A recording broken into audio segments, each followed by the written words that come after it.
తండ్రి అయిన దేవునికి మహిమ కలుగును గాక. ప్రభువైన యేసుక్రీస్తు నామంలో సహోదరి సహోదరులందరికీ నా హృదయపూర్వకమైన వందనాలండి. మంచిది, చిన్న ప్రార్థన చేసుకుని కార్యక్రమం ప్రారంభించుకుందాం. పరిశుద్ధుడును నిత్య నివాసి అయిన పరమ తండ్రి, మహోన్నతుడా, దయగలిగిన తండ్రి, గత కాలమంతా భయంకర దుర్దినాల్లో ఎక్కడ చూసిన అకాల సంభవాలు, అకాల మరణాలతో నాయన ఉన్న స్థితిగతులలో మీరు ఎంతగానో మీ కృపను బట్టి కాపాడినందుకు కృతజ్ఞతలు తండ్రి. ఈ సమయం వరకు మీ కుమారుడు క్రీస్తు ప్రభుని బట్టి మాకు అనుగ్రహించిన క్షేమాన్ని, సంతోషం బట్టి స్తోత్రాలయ్యా. పరిశుద్ధ లేఖనముల నుండి నాయన దేవుని కొరకు ఉపవాస ప్రార్థన అనే అంశం బట్టి కొద్ది నిమిషాలు మాట్లాడటానికి సిద్ధపడుతుండగా సమయోచితమని మీ ఆత్మజ్ఞానాన్ని ప్రసాదించండి. వినబోతున్న ప్రియులైన వారందరూ ఆధ్యాత్మికంగా బలపడి సత్యాన్ని గ్రహించినట్లు సహాయం చేయండి. యావత్ ఈ కార్యక్రమానికి మీ సన్నిధి సహాయం నాతో మాతో ఉంచి నడిపించి మీరే మహిమ పొందమని యేసు నామమున ప్రార్థన అడిగి వేడుకుంటున్నాను మా తండ్రి, ఆమేన్. మంచిదండి ప్రియ దేవుని పిల్లలారా, మరొక పర్యాయం మరి ఏ విధంగా కలుసుకుంటానికి దేవుడు నాకు ఇచ్చిన కృపను బట్టి దేవుని వందనాలు తెలియజేస్తున్నాను. మరి గత కొన్ని రోజులుగా 3 రోజులుగా వీడియో అయితే చేయలేకపోయాను కొన్ని అనివార్య కారణాల వల్ల. గత కాలంలో ప్రార్థన, ఉపవాస ప్రార్థన గురించి కొన్ని మాటలని జ్ఞాపకం చేశానండి. ఏంటంటే ప్రార్థన, ఉపవాస ప్రార్థన దేవునికి మొరపెట్టుకోవటమే, దేవుని అర్చించటమే సాధారణంగా చేసేది ప్రార్థన అని, ఒక ప్రత్యేకమైన విషయాన్ని బట్టి, ఉన్న సమస్యను బట్టి కావచ్చు, రాబోతున్నటువంటి మరి సమస్యను బట్టి ఉపవాస ప్రార్థన చేసి దేవుని దగ్గర మరి ఆ పరిస్థితిని తప్పించబడినట్లుగా నేటి కాల సమయంలో జ్ఞాపకం చేశానండి. ఈరోజు ప్రత్యేకంగా దేవుని కొరకు ఉపవాస ప్రార్థన ఈ మాట అనగానే దేవుని కొరకు ఉపవాస ప్రార్థన ఏంటి అనే ప్రశ్న మీకు రావచ్చు అండి. నిజమే, ఎందుకంటే మనం ఏ ప్రార్థన చేసినా మన కొరకు మనము దేవుని దగ్గర మొరపెట్టుకుని ఆ యొక్క కార్యక్రమం జరిగించుకుంటూ జరిగింది. మరి ఇప్పుడైతే దేవుని కొరకు ఉపవాస ప్రార్థన, మరి దేవుని కొరకు ఎలా చేయాలండి అనే ప్రశ్న మీకు రావచ్చు. నిజమే, ఎందుకంటే దేవుని కొరకు ఎలా చేయాలో ఏంటో కొద్ది నిమిషాలు మరి యొక్క దేవుని గ్రంథంలో నుండి ఆలోచించడానికి ప్రయత్నం చేద్దాం. ఎందుకంటే ప్రియమ దేవుని బిడ్డలారా, క్రైస్తవ జీవితంలో మరి ప్రార్థన చాలా ప్రాముఖ్యమైనటువంటి విషయం అన్న సంగతి మనందరికీ తెలుసు.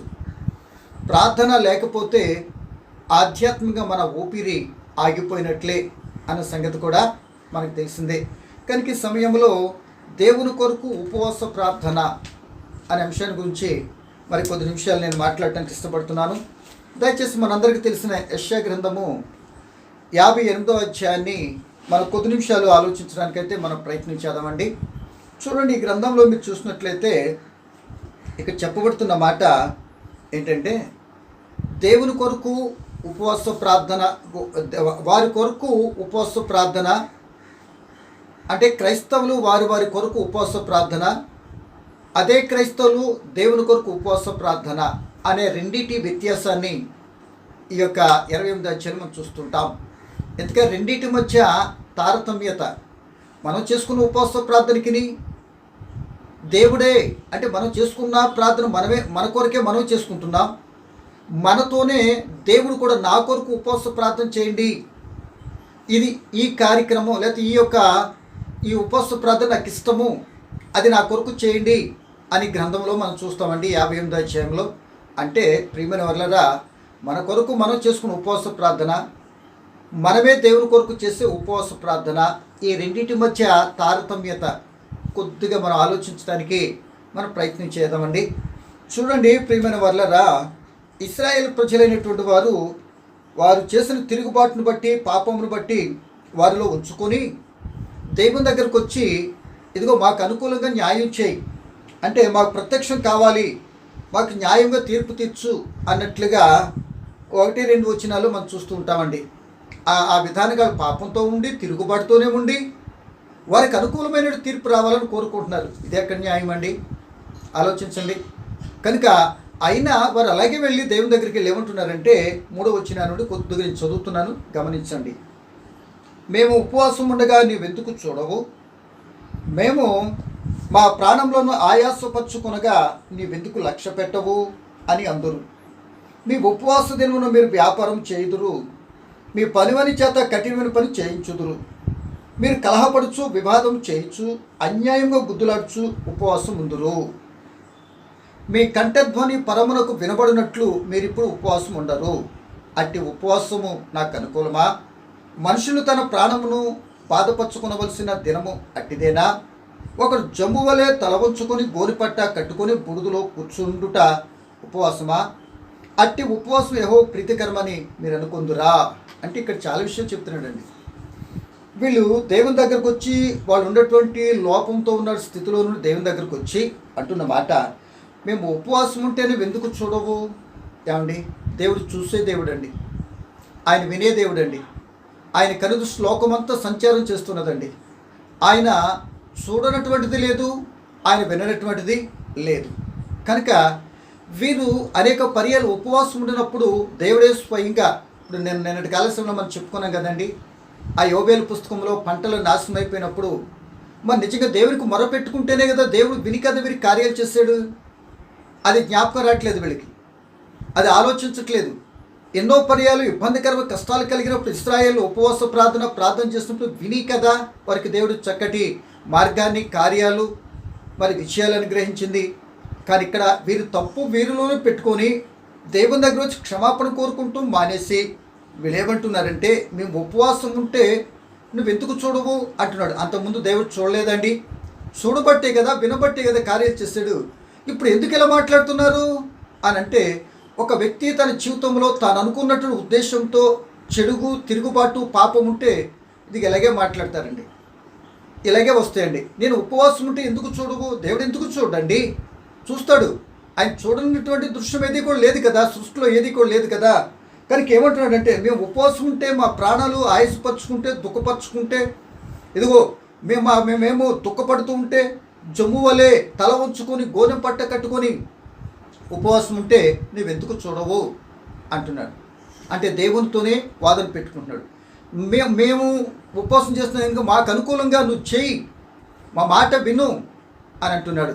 దేవుడు అంటాడు, ప్రభా పిలిచేవాడు నాకు అవసరం లేదు, కానీ నా తండ్రి చిత్త ప్రకారం ఏది ఉందో ఆ ప్రకారం చేసేటటువంటి వారు ఆ దీవెన పొందుకుంటారు కదా అంటాడు. కనుక వీళ్ళు పిలుస్తూ ఉన్నారు, కానీ మా దేవుడు చెప్పిన మాట ప్రకారం చేసేటటువంటి స్థితిలో ఉండలేదు. చాలా పర్యాలు మనుషుల స్థితి అలాగే ఉంటుందండి. మనం లోనౌట్ పెట్టుకుంటాం, రకరకాల భావాలతో మన హృదయాలు నిండిపోతూ ఉంటాయి. ఏదో కావాలి, ఏదో చేయాలి, స్వార్థంతో కూడిన మన పిల్లల కొరకు, పరిస్థితుల కొరకు ఎన్నో పర్యాలు ఉపవాసం ఉంటున్నట్లుగా, ప్రార్థన చేసినట్లుగా ఇలాగే ఉంటుందండి.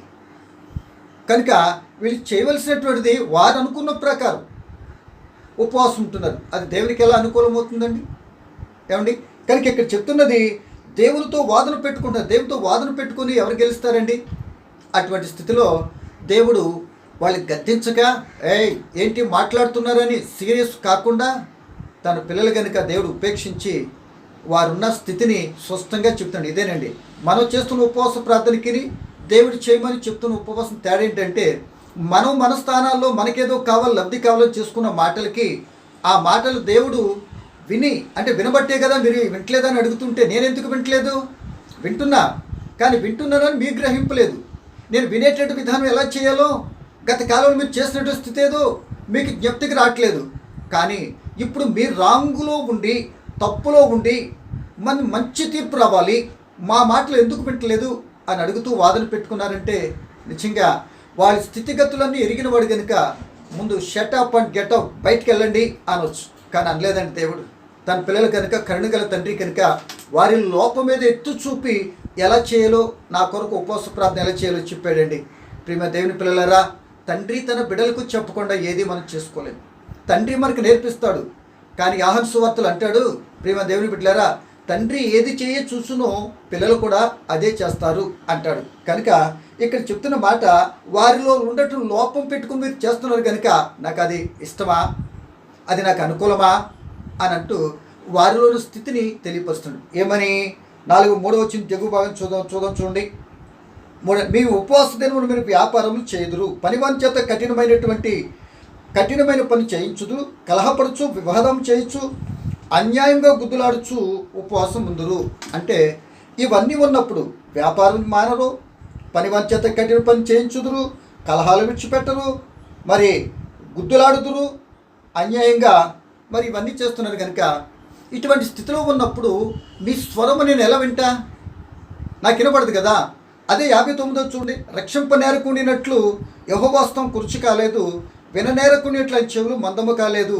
మీ దోషమును మీకును మీ దేవునికి అడ్డముగా వచ్చెను, మీ పాపము ఆయన ముఖమును మరుగుపరిచెను కనుక ఆయన ఆలకింపక ఉన్నాడు. అంటే మనలో దోషం ఉండి కానీ ప్రార్థన చేస్తే ఆయన ఆలకించడు కదా, అది అడ్డు వస్తుంది. అది విడిచిపెట్టుకోకుండా ఏది వీళ్ళకి అడ్డుకుండదు. ఇప్పుడు వాళ్ళు వ్యాపారాలు చేస్తున్నారు అంటే దేవుని దగ్గర గడిపినా వాళ్ళ లాభం మాత్రం పోకూడదు, లాభం కలుగుతూనే ఉండాలి. వారు పని చేసుకొచ్చి వారికి లాభాన్ని చేకూర్చాలి. ఎప్పుడు జరిగేటటువంటి పనులన్నీ లాభం ఉండాలి. వాళ్ళు దేవుని దగ్గరికి వస్తారు, తర్వాత కలహపడతారు, వివాదములు ఉన్నాయి, అన్యాయంగా గుద్దులాడతారు. న్యాయసమ్మతం కాదండి, అన్యాయంగా గుద్దులాడుతున్నారు. కానీ ఇటువంటి విధానంలో కంఠస్వరం దేవునికి వినబడే స్థితి వారిలో లేదు కనుక దేవుడు వినలేదు అని స్పష్టంగా వారి స్థితిని తెలియపరిచి అక్కడ లోపం ఏంటంటే నేను వింటాను, నా చెవులు మందం కాలేదు, వింటాను కదా, ఎన్నిసార్లు వినలేదు? అసలు నేనే వినుకోండి ఉండేటైతే అసలు మీరు ఏమైపోతారన్న సంగతి వాళ్ళు గ్రహింపు లేకుండా మాట్లాడుతున్నట్లుగా ఈ భాగంలో మనం చదువుతున్నాం. అలా మాట్లాడుతున్నటువంటి ఆ పిల్లలతో దేవుడు ఇప్పుడు నాకు ఇష్టకరమైన ఉపవాసం చేయండి. మీరు ఎన్నో పర్యాలు నా కొరకు చేశారు, మీ కొరకు, మీ పిల్లల కొరకు, మీ పరిస్థితుల కొరకు చేశారు. ఓకే, నేనే విన్నాను, నేనే పరిష్కరించాను. ఇప్పుడు మీరే నా కొరకు ఉపవాసం చేయాలి. ఎప్పుడు మీరు అన్నింటిని విడిపించబడిన తర్వాత, కాపాడబడిన తర్వాత, మరి అన్ని విషయాలు సౌఖ్యంగా ఉన్న తర్వాత మీరు ఏం చేయాలి అంటే మనం ఏం చేయాలంటే ఇదిగో ఈ ప్రకారంగా మనం కూడా ఉపవాసం ప్రార్థన దేవుని కొరకు చేయాలంట. ఎలా చేయాలి? 6వ వచనంలో చెప్తున్నాడు. 1-2 మాటలు చెప్పుకుందామండి. చూడండి, 6వ వచనం, 58 6వ వచనం. దుర్మార్గులు కట్టిన కట్లను విప్పుటయు, కాడిమాను మోకులు తీయుటయు, బాధింపబడి వారిని విడిపించుటయు, ప్రతి కాడిని వెరగొట్టుటయు నేను ఏర్పరచుకున్న ఉపవాసము కదా. అంటే ఇక్కడ కొన్ని మాటలు చెప్తున్నాడు. దుర్మార్గులు ఉన్నారు, బాధింపబడి వారు ఉన్నారు. దుర్మార్గుల చేత మరి కట్టిన కట్ల చేత బాధింపబడేటటువంటి వారు ఉన్నారు కనుక అటువంటి వారిని విడిపించటమే నాకు ఇష్టకరమైన ఉపయోగము. అంటే నాకు పని చేసేటటువంటి వారు కావాలి, కానీ ప్రభుని పిలిచేటటువంటి వారు నేను చెప్పిన పని విని చేయనటువంటి వారు కనుక వారి మాట నాకు వినపడదు. వినేటటువంటి వారిని వారి స్థితిని బట్టి వారు నా మాట వినకుండా వారి ఇష్టం ప్రకారం చేస్తున్నారు కదా, నాకు అడ్డు వస్తుంది.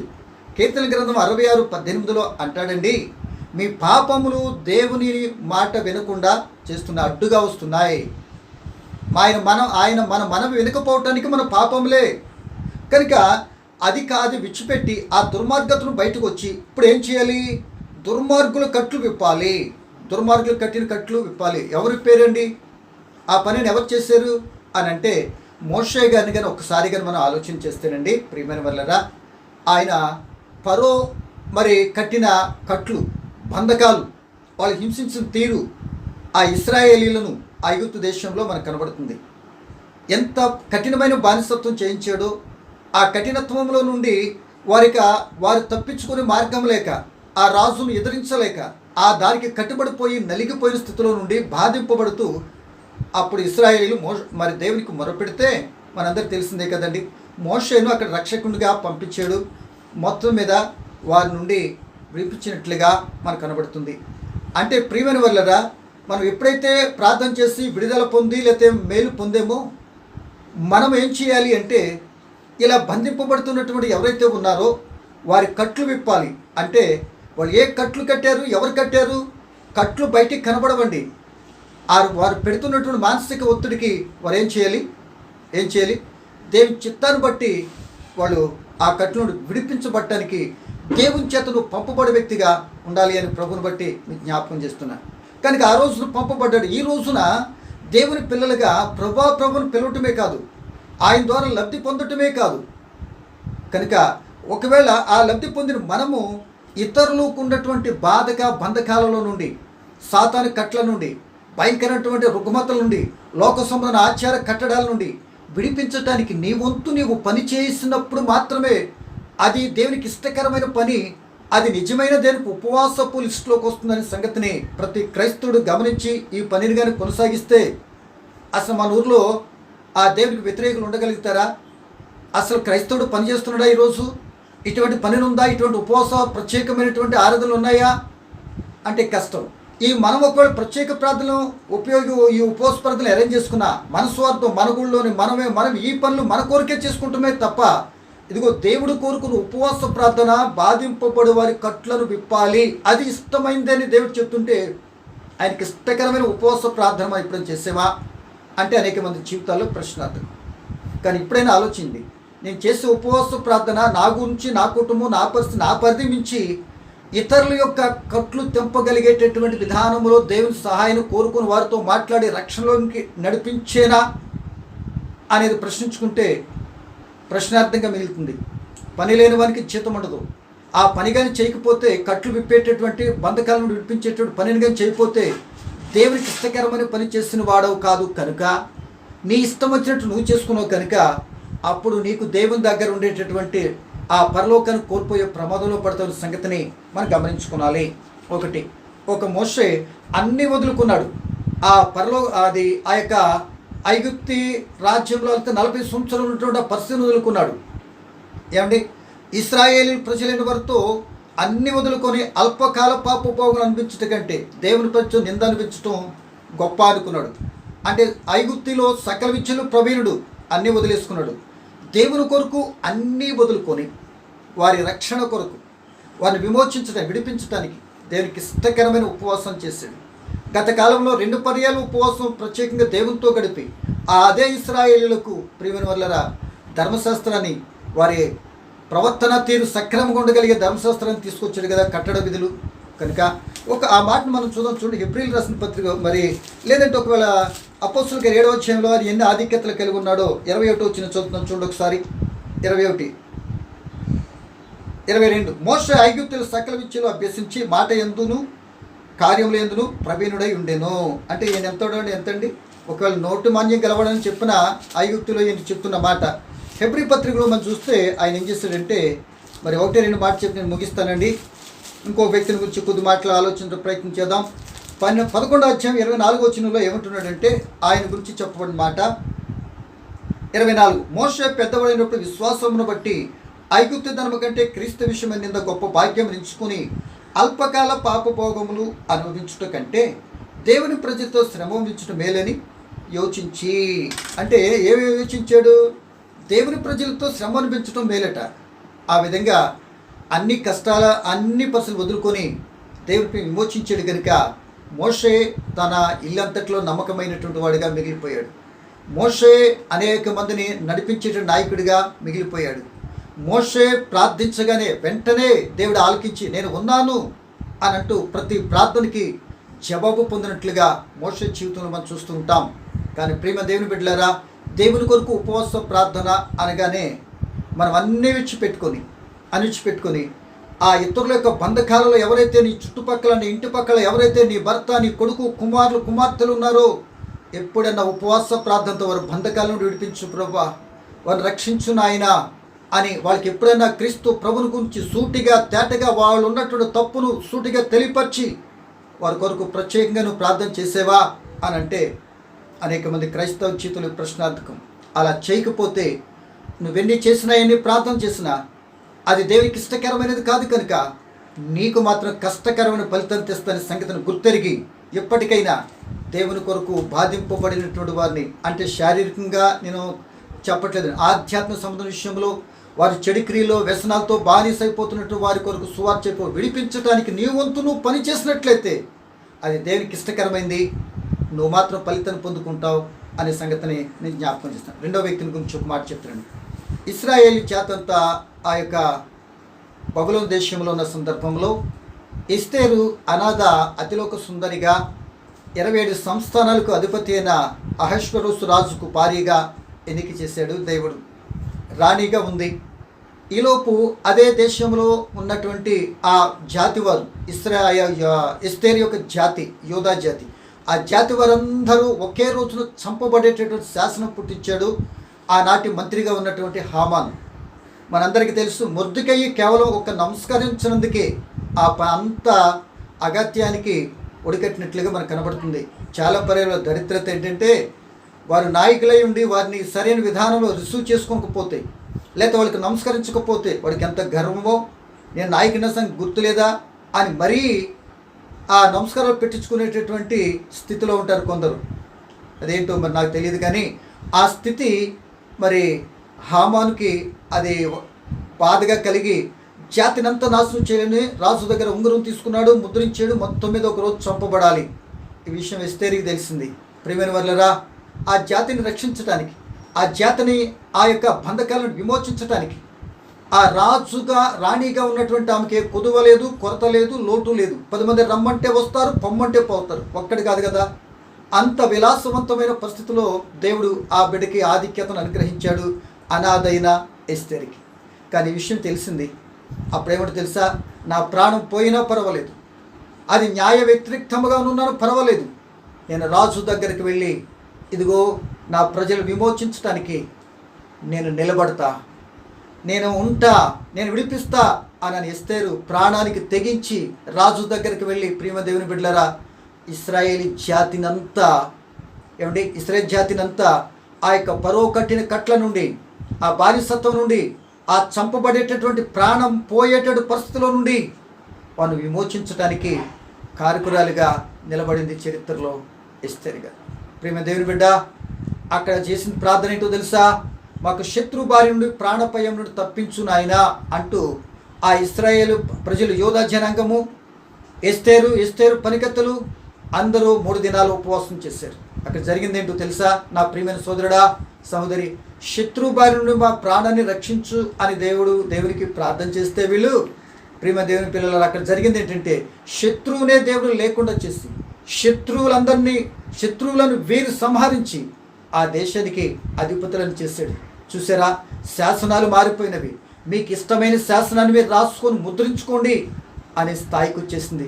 ఎలా అని అంటే, దేవునికి మనం ఎప్పుడైతే ఒక బంధకాల్లో ఉన్నటువంటి వారిని విడిపించడానికి మనం ప్రార్థన చేస్తాం, కష్టాల్లో ఉన్నటువంటి వారు, ప్రభా కష్టాల్లో ఉన్నటువంటి వారి కొరకు నేను పని చేయడానికి వెళుతున్నాను, ఆ బంధకాల నుండి ఆ బిడ్డలు విడిపించబడటానికి నాకు మార్గాన్ని ఇవ్వండి, ఇదిగో నా ప్రాణమైన పోయినా పర్వాలేదని ముందుకేస్తే ఇదిగో నేను ఉన్నాను అని అంటూ మన ప్రార్థన ఆలకించి అది దేవునికి ఇష్టకరమైన కార్యం చేయడానికి నిలబడ్డావు కనుక నిన్ను ఘనపరుస్తూ అక్కడ నుండి గొప్ప కార్యాలు చేసి ఆ బంధకాల్లో ఉన్నటువంటి దేవుడు విడిపిస్తాడు అంటూ సందేహం లేదు. మరి ఈరోజు నీ మాట నీకు నాకు అర్థమైతే, ఒకవేళ మన చుట్టుపక్కల ఉన్న బంధకాలతో, బందీలకి ఇవ్వబడుతున్న పాప బంధకాలతో, శరీర వ్యసనాలతో ఉన్నటువంటి వారి కొరకు, వారి విమోచన కొరకు ఏనాడన్నా మనసు పెట్టి, అయ్యో దావీదు అలా ఉన్నాడు, ఇదిగో ఈ బాబు ఇలా ఉన్నాడు, ఆ అక్క ఎలా ఉంటుంది, ఈ విధంగా శరీరం మునిగిపోయింది, ఈ విధంగా నశించిపోతున్నారు అని ఏనాడన్నా నీకు బాధ కలిగిందా? అపోస్తలుడైన పౌలు గారికి ఏథెన్సు పట్టణాన్ని చూస్తే ఎంతో బాధ కలిగిందంట. మరి మనకేం కలుగుతుంది? మనం తిన్నామా లేదా? మన సంఘంలో నలుగురు ఉన్నారా లేదా? మనం హాయిగా ఉన్నామా, సంపాదించుకున్నామా లేదా? మనం ఫుల్గా తిన్నామా లేదా? ఈ స్వార్థ విధానంతో ఉంటే ప్రియ దేవుని బిడ్డ, ఒకరోజు పరలోకం అంచు కూడా వచ్చారు. దేవుడు అవి నీకు వద్దు అనట్లే, కానీ అవన్నీ నీకు ఇచ్చి నేను కాపాడిని ప్రార్థన ఆలకించడం ఎందుకు? ఒకప్పుడు నీవు బంధకాలుతున్నప్పుడు నేను విడిపించాను కదా, నేను చెప్పిన మాట ప్రకారం ఇతరులను విడిపించడానికి ఒక సాధనగా ఉండాలి కదా. అలా ఉండకపోతే ఆ సాధన వల్ల నాకు ఉపయోగం ఏంటి కానీ తీసి పడేస్తాడు కదా. అటువంటి స్థితిగా నీ రోజు వరకు నువ్వు ఉంటే, ఈరోజు చుట్టుపక్కల ఉండే ప్రతి క్రైస్తవుడు ఒక దైవదాసుడే కాదండి, ప్రతి సంఘంలో ప్రతి క్రైస్తవుడు ఈ విధంగా ఆలోచిస్తే ఆ గ్రామము కానీ ఆ ప్రదేశంలో ఉన్నటువంటి వారు కానీ నిజంగా ఎంత దేవుడి కృపను పొందుకొని ఎంత నెమ్మది కలిగినటువంటి పట్టణముగా, ఆ గ్రామముగా, పంచాయతీగా ఉంటుందనే సంగతిని ఎప్పుడన్నా ఆలోచించారా? ప్రభుని బట్టి మీకు జ్ఞాపకం చేస్తున్నాను. అలాగే ఆమె దేవుని కొరకు ఉపవాసం చేసింది, అన్నీ మానుకుంది. ఆ మాట ఒకసారి మనం చదువుకుందాం. చూడండి, ఎస్తేరు పుస్తకము 4వ అధ్యాయము. ప్రియమైన వాళ్ళరా, అక్కడ ఒక మాట కనబడుతుంది. చూన్న మాట చదువుకుని ముందుకెళ్దాం. 4వ అధ్యాయము 15వ వచనం. అప్పుడు ఎస్తేరు మొర్దెకైతో మరలా ఇట్లని, నీవు పోయి షూషానునందు కనబడని యూదులందరినీ సమాజ మందిరమునకు సమకూర్చి నా నిమిత్తం ఉపవాసం ఉండి 3 దినములు అన్నపానములు చేయకుండి, నేనును నా పనికత్తులను కూడా ఉపవాసముందుము, ప్రవేశించిన న్యాయ వ్యతిరేక్తముగా నున్నను, నేను రాజునొద్దకు ప్రవేశించుదును, నేను నశించదును. అటులను మొర్దెకై బయలుదేరి ఎస్తేరు తనకు ఆజ్ఞాపించిన అంతటి ప్రకారం జరిగించాను. అంటే ఆ ప్రకారం చెప్పింది అందరు జరిగింది కనుక ఆ కట్లు విడిపించడానికి ఎస్తేరు చేసిన త్యాగాన్ని బట్టి ప్రియమైన వల్ల ఆమె చరిత్రలో స్టారుగానే మిగిలిపోయింది. కనుక ఈ రోజున మనం కూడా అటువంటి దేవునికి ఇష్టకరమైనట్టు ఉపవాసం చేసేటటువంటి వారికి ఉండాలి. కానీ ప్రభా నా పిల్లలు, నా సంఘము, నా పరిస్థితి, నా నా నా నా మా అన్నట్టు అనుకోండి, ఎంతకాలం అండి స్వార్థపు ప్రార్థనలు? ఎప్పుడు దేవునికి మనసు కలిగినట్టుగా దేవుడు చేయమని ఇష్టకరమైన ప్రార్థన చేసేది మనం ఎప్పుడు మనం ముందుకెళ్ళాలండి. ఒకసారి ఆలోచించాలని ప్రభుని బట్టి మీకు జ్ఞాపకం చేస్తున్నా. ఇంకొక మాట కనుక ప్రియమైన దేవుని పిల్లలారా, చూడండి, యేసు ప్రభు కూడా దేవుని చిత్త ప్రకారమే తండ్రిని సంతోషపరిచినట్లుగా, తండ్రికి ఇష్టకరమైన ఉపవాసం చేసినట్లుగా, అనేక మంది బంధకాలను విడిపించినట్లుగా మనమైతే చరిత్రలో మనం చూస్తామండి. ఆయన జీవితం ద్వారా ఎన్నో పాఠాలు నేర్చుకోవచ్చు. ఎంతో త్యాగమూర్తిగా ఆయన చేసిన ప్రతి కార్యం మనకు ఒక పాఠం. ఆయన చూపినటువంటి విధానం ప్రతిదీ కూడా మనకొక మాదిరి, మన జీవితానికి ఒక సూచన. ఒక్కటి కాదు కదండి, ఆయన జీవితం అంతా అణువణువున ఇదిగో సర్వ మానవాళి కొరకే కైంకర్యం చేసుకున్నాడు కదా. ఆయన 40 దినాలు ఉపవాసం ఉన్నాడు. ఎవరి కొరకు? పిలిపి పత్రికలో చెప్పబడుతున్న మాట, ఆ పరలోక భాగ్యం విడిచిపెట్టకుండా భాగ్యం ఎంచుకోలేదు, కానీ తను రిక్తునిగా చేసుకుని ఏమీ లేకుండా ఈ లోకానికి వచ్చి ఆయన పడిన కష్టం 1, 2, 3 ఎన్నని చెప్పమంటారు? ఎందుకు పడ్డాడైనా?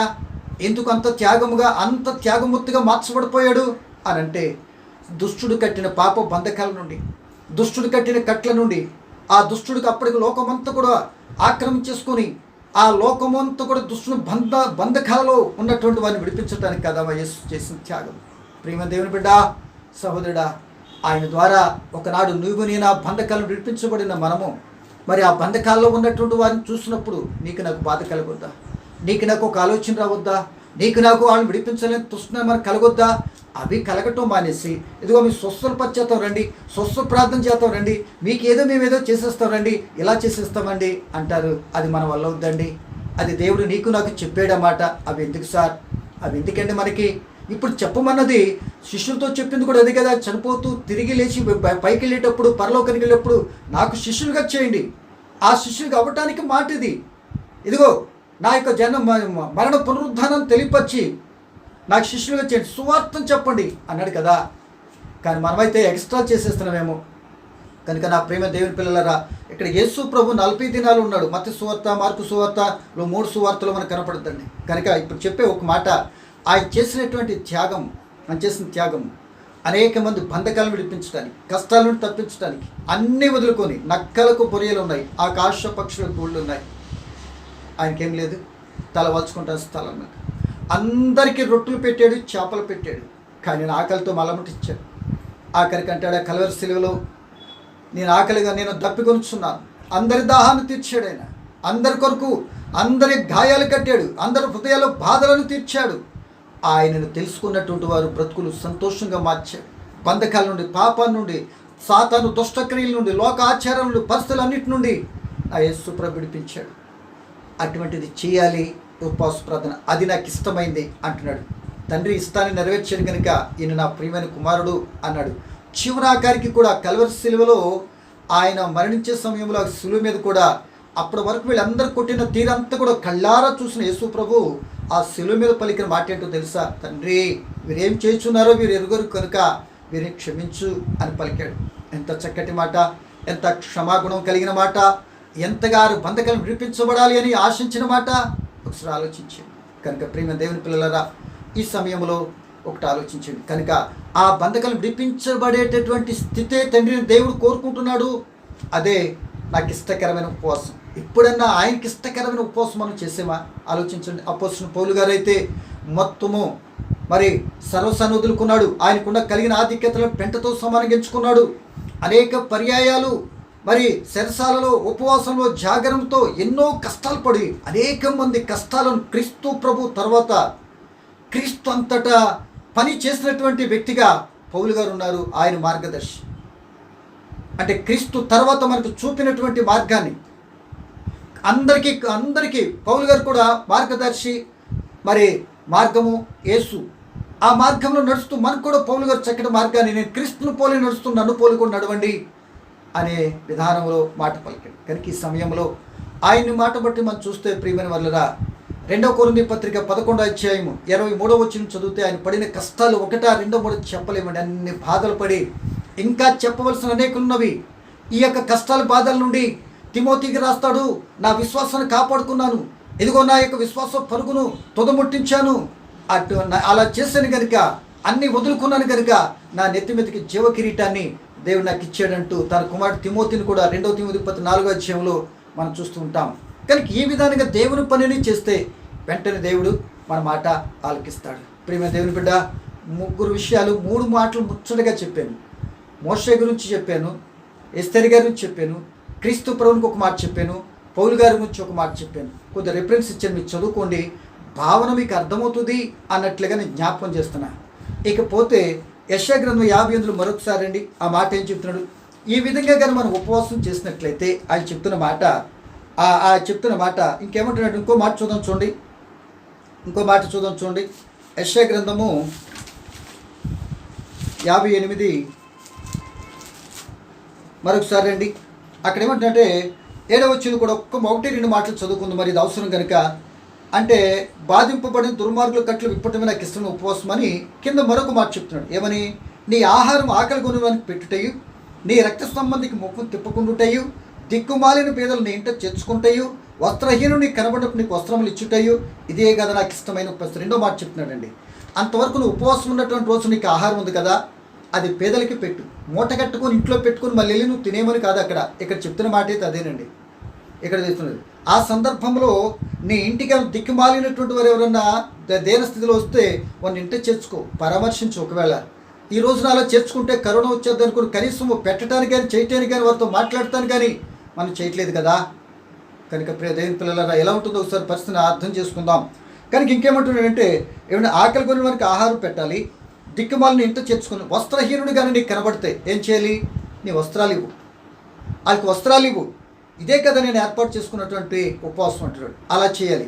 అంటే మీరు అంటారు, ఒక రోజున యేసు ప్రభు న్యాయ తీర్పు మీద కూర్చున్నప్పుడు ఆయన 2 రాకలు వచ్చినప్పుడు జరుగుతున్న మాట ఏమంటాడంటే, మత్తయి సువార్త 20వ అధ్యాయంలో, అయ్యా ఎప్పుడు నువ్వు వస్త్రహీనుడు ఉంటే వస్త్రాలు ఇచ్చాము, ఎప్పుడు ఆకలి కొని ఉంటే నీకు ఆహారం పెట్టాము అని అంటే ఆయన అంటాడప్పుడు, యేసు ప్రభు ఇదిగో నాలాంటి వారికి మీరు ఆహారం ఇచ్చారు, వస్త్రాలు ఇచ్చారు కనుక నాకు చేసినట్లే వారికి మాత్రమే పరలోక రాజ్యం. కుడివైపున ఉన్నటువంటి వాళ్ళరా, నా తండ్రి చేత మరి సిద్ధపరిచిన భూమి పుట్టుకు ముందు సిద్ధపరిచినటువంటి రాజ్యాన్ని స్వతంత్రించుకోండి అని అలా ఆహారాన్ని, ఉపవాసం ఉండి ఆహారాన్ని, లేదా వాళ్ళకి పేదలకు వస్త్రాలు ఇచ్చి వారిని ఇంట చేర్చుకున్నటువంటి వారికి మీరు ఉన్నారు కనుక, నేను చేర్చుకున్న నా ప్రేమను మీరు కలిగి ఉన్నారు, నా ప్రేమ మీరు అర్థం చేసుకుని నేను చెప్పిన కార్యక్రమం చేశారు కనుక నేను ఉండు స్థలంలో ఉండటానికి వెళ్ళండి, కుడివైపున ఉన్న వారిని స్వతంత్రించుకోండి అన్నాడు. అలాగే ఎడమవైపున ఉన్నటువంటి వారు కూడా అన్నాడు అన్నమాట. ఏమని?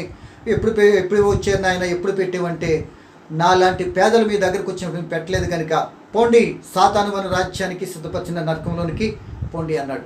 ప్రియమైన దేవుని బిడ్డ, నీకు కలిగిన స్థితిని ఈ రోజున ఎవరికైనా ఒక టీ పోయించేవా? ఈ రోజున అనేక మంది ఏం చేస్తుంటే రావాలి జలగలాగా రావాలి తేవాలి అనేవాళ్ళు, కానీ మన దగ్గర ఉన్నది ఏనాడని ఒక టీ పోసేమా? అటువంటి దాతృత్వం కలిగి, అటువంటి మానవత్వం కలిగినటువంటి విధానంలో మన మనుగడ ఉన్నదా అంటే అనేక మంది జీవితాలు ప్రశ్నార్థకం. అవి దేవునికి ఇష్టకరమైన ఉపవాసాలు కాదండి. కనుక ఈ రోజున ప్రియమైన సోదరుడా, సహోదరి, ఆలోచన అలా చేసినప్పుడు ఏమంటున్నాడంటే, అలాగున నువ్వు చేసిన ఎలా నీ వెలికి వేకు సుక్కువలి ఉండు, నీ స్వస్థత శీఘ్రముగా వచ్చును, నీకు అంధకారం మధ్యాహ్నం వల్ల 11 వచ్చినండి, క్షామకాలం నేను తృప్తిపరుస్తాను, నీరు కట్టిన వాళ్ళ తోట వలె ఉంటావు అని ఒకటి కదా ఎన్నో దేవులు ఇక్కడ చెప్తూ, ఇక్కడ ఏమంటారంటే 13వ అధ్యాయం 2వ లైను, నీకు ఇష్టమైన ఉపవాసం చేయకు, వ్యాపారం చేయకు, లోక వార్తలు వెనుక వినుటయు, నీవు యెహోవా యందు ఆనందించదవు, దేశంకు ఉన్న స్థలం మీద నేను ఎక్కించదను. అంటే నీ సొంత ఉద్దేశాలతో కాకుండా, నీ సొంత విధానంలో కాకుండా, బాధింపబడే కట్టులు బంధకాలను విడిపించటము, ఆ రోజు నువ్వు ఉపవాసం ఉండటానికి నువ్వు ఈ పెట్టుకున్నటువంటి ఆహార పదార్థాలు ఏతున్నాయో దిక్కుమాలిన వారికి, దీనిలేని వారికి అవి పెట్టండి. ఒకరు వస్త్రహీనులుగా నీకు కనబడితే వాళ్ళు కొద్ది వస్త్రాలు ఇవ్వండి. అందుకే ఈ మాటని యాకోబు పత్రికలు ఏమంటారంటే, 1వ అధ్యాయం 7వ వచనంలో, నిజమైన భక్తి పరులు చేసేటటువంటిది ఇదే, దిక్కుమాలు ఉన్నటువంటి వారికి, విధవరాళ్లకు మీకు కలిగినటువంటి మరి వస్త్రాలు అవి ఇవ్వటమే కదా అంటాడు యాకోబు రాసిన పత్రిక 1వ అధ్యాయం 27వ వచనం. కనుక నా ప్రియమైన సోదరుడా, సహోదరి, ఈ మాటలను బట్టి మనం ఆలోచించదగ్గ విషయం ఏంటంటే, మొదట మన కొరకే ప్రార్థన చేసుకుందాం, ఉపవాస ప్రార్థన కూడా మన కొరకే చేసుకుందాం. ఇప్పుడు దేవుని కొరకు ఉపవాసం అంటే 2 ప్రార్థనలు లబ్ధి పొందిన మనము దేవుని కొరకు చేయాలి. ఏ స్థితిలో ఉంటే మనల్ని కాపాడాడు, ఏ స్థితిలో ఉంటే మనకు వచ్చే బంధకాలు తప్పించాడు, అదే స్థితిలో రాబోతున్నా, అదే స్థితిలో ఉన్నటువంటి వారికి, బంధకాలలో ఉన్నటువంటి వారికి మనం ఏం చేయాలంటే సహాయం చేయాలి. వారు విడుదల కొరకు ప్రార్థించాలి, విడుదల కొరకు పని చేయాలి, విడుదల ఆకలిగా ఉన్నటువంటి కొద్ది భోజనం పెట్టాలి. ఇవి కదా నేను కోరుకున్న ఉపవాసం అంటాడు. యేసు ప్రభు ఇదే చేశాడండి. ఉపవాసం ఉన్నాడు, ప్రార్థన చేశాడు. ఒకవేళ మరలా తర్వాత పేదలకు ఆయన అనేక మందికి ఆహారం పెట్టాడు, అనేక గొప్ప కార్యాలు చేశాడు కదా. దేవునికి ఇష్టకరమైన ఉపవాసం, దేవునికి ఇష్టకరంగా జీవించి నన్ను పోలి నడవండి, లేకపోతే నా మాట ప్రకారం జీవించండి, నేను ఉన్న స్థలం మిమ్మల్ని ఉండేటటువంటి భాగ్యాన్ని నేను ప్రసాదిస్తానని చెప్పలేడు కదా. మరి ఈ రోజున ఎంతవరకు మనం చేస్తున్నాం? అనేక మంది జీవితాలు అన్ని స్వార్థంతో కూడిన ప్రార్థనలే. అర్హత లేని వ్యక్తిని అర్హుణ చేసి అంటూ దీని కొరకు దాని కొరకు అప్ప ప్రార్థన చేసి మంచిది చేయదంట్లే. కానీ నువ్వు పలికే మాట నీ ప్రాణానికి ఉరితాడిగా మారక క్రితమే మనం పలికే మాట యథార్థతో న్యాయసమ్మతుల మాట పలుకుతున్నామా లేదా చూడాలి. అలా లేకపోతే మన మాటే మనకి శిక్ష. ఒకటి, మనం చేయవలసిన పనిని చేయకుండా చేయరాని పని చేస్తున్నందుకు. రెండు, మనము ఉండవలసిన తీరులో ఉండనందుకు. ఇవన్నీ కలబోస్తే రేపు పరలోకాన్ని కోల్పోయే ప్రమాదంలో పడుతున్న సంగతి గుర్తిరిగి మనం ఏం చేద్దాం అంటే దేవుని కొరకు ఉపవాసం ప్రార్థన చేద్దాం. ఆ విధానంలో ప్రియ దేవుని బిడ్డ, ఇంకా నీ స్వార్థంతో ప్రార్థన చేసుకుంటూ ఇలా ఉంటున్నామేమో. బంధకాలను విడిపించబడేటువంటి చుట్టుపక్కల ఉన్నటువంటి వారి సంగతితో ఎవరికి వారు ఎక్కడ ఉన్నటువంటి వారు, ఏ దేశం ఏ ప్రాంతంలో ఉన్నటువంటి అలా చూసుకుంటే నిజంగా దేవుని చిత్తాన్ని నెరవేర్చినట్టు వారు ఉంటే ఆ దేవుడు ఇష్టపడతాడు. మన కష్టాలేంటో తప్పిస్తాడు. మనం మొరపెట్టగానే వింటాడు. ఇదిగో నేను ఉన్నాను, నువ్వు నాకు చెప్పు, నేను సహాయం చేస్తాను అని మనకి అభయం ఇస్తాడు. అటువంటి అభయం కావాలి అంటే తప్పనిసరి దేవుడు చెప్పినటువంటి ఉపవాస ప్రార్థన మనం చేయాలి. అలా చేయకపోవటం కారణంగా తప్పు అంటే ఆజ్ఞ మేరటం, అది పాపము. ఆ పాపం కారణంగా మనం చేసేటటువంటి మనవులు దేవుని దగ్గర చేరకుండా అడ్డు వస్తున్నాయి. ఒకళ్ళు ఇంతవరకు ఆ అడ్డులోనూ ఉండవేమో. ప్రభువా, అడ్డును తొలగించవా, నేను కూడా ఇతరుల కొరకు ప్రయాసపడతాను అనే సంగతి ద్వారా నువ్వు ఎప్పుడైతే చేస్తావో అప్పుడు ధన్యకరుగుంటావు, పరలోకం నీకు ప్రాప్తిస్తాడు, నీ చెప్పిన మాట దేవుడు వింటాడు అనే విధానాన్ని గుర్తిరిగి దేవునికి ఉపవాస ప్రార్థన చేద్దాం. ఎంతవరకు మన స్వార్థం మనతోనే కాకుండా దేవుని కొరకు కూడా ప్రార్థన చేసేటువంటి వ్యక్తిగా మనం ఉండేటువంటి భాగ్యాన్ని దేవుని ప్రశ్న కోరుకుంటూ ఈ మాటలు ముగిస్తున్నాను. చిన్న ప్రార్థన. పరిశుద్ధుడా పరమ తండ్రి, సమయవలితుని వాక్యము మా అందరి ఫలింపచ్చు. నా కొరకు మా కొరకు మా ప్రదేశాల కొరకే కాకుండా తండ్రి, మీ కుమారుడు క్రీస్తు నీ భక్తులు నేర్పిన విధానంలో ఆ బంధకాల్లో ఉన్నటువంటి వారి కొరకు చేసిన ఉపవాస ప్రార్థన మేము కూడా చేసి మా గ్రామము మా కుటుంబాల పరిస్థితులు ఉన్నటువంటి వారి రక్షణ కొరకు చేయగలిగే కృప ఆత్మ తోడ్పాటు దయచేయండి. వీరిని బిడ్డలందరూ మీరు దీవించండి, ఆలోచింపచేయండి. మీకు ఇష్టకరమైన మీ కొరకు ఉపవాస ప్రార్థన చేసిన బిడ్డలుగా మలుచుమని మీ చిత్తమైతే రేపటి కాలంలో కలుసుకోవటం అంగీకారం అయితే అంతవరకు కృప చేత నడిపించి మీరు సహాయం చేసి కృప చూపమని యేసు నామమున ప్రార్థన అడిగి వేడుకుంటున్నాను తండ్రి. ఓకే, వందనాలండి.